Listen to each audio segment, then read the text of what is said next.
వారం 10 రోజుల కిందటనే అనుకుంటా బంగారం స్మగ్లింగు, డ్రగ్స్ స్మగ్లింగు, వజ్రాల స్మగ్లింగు, సెల్ ఫోన్ల స్మగ్లింగు, పాములు, తేళ్ళు, తొండలు, రామచిలుకల స్మగ్లింగుల లెక్కనే తాంబేళ్ల స్మగ్లింగులు కూడా జోరు మీద నడుస్తున్నాయి అని ఒక ముచ్చట చెప్పుకున్నాం.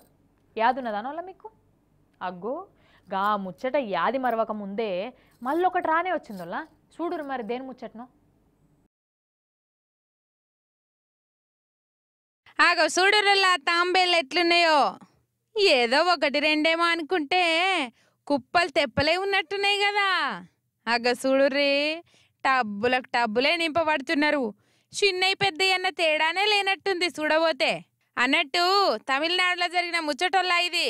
మరి అందరి లెక్క బతికితే కొత్త ఏముంటది అని ఇట్లా ఫీల్ అయ్యిర్రో ఏమో, మనకైతే తెలియదు కానీ పక్కోనికి కూడా అనుమానం రాకుండా తాంబేళ్లను మూటగట్టి విమానంలో బయటి దేశాలకు పంపే పని పెట్టుకున్నారట చెన్నై తావు నుండే కొందరు తెలివి మంతులు.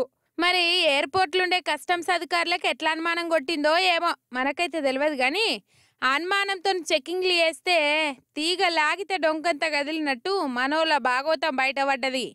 అన్నట్టు ఒకటి కాదు రెండు కాదల్లా, ఏం తక్కువ 2247 తాబేలు బయటపడ్డాయట.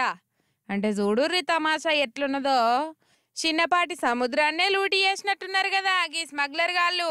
మరి ఈ దందా ఎప్పటి సంధి నడిపిస్తున్నారో ఏమో, ఎపాటో పట్టుబడ్డారు కాబట్టి మంచిదైంది, లేకుంటే ఇసొంటివి ఇంకెన్ని చేస్తుండేనో కదా. మొత్తానికి ఇదల్లా తాంబేళ్ల స్మగ్లింగ్ ముచ్చట.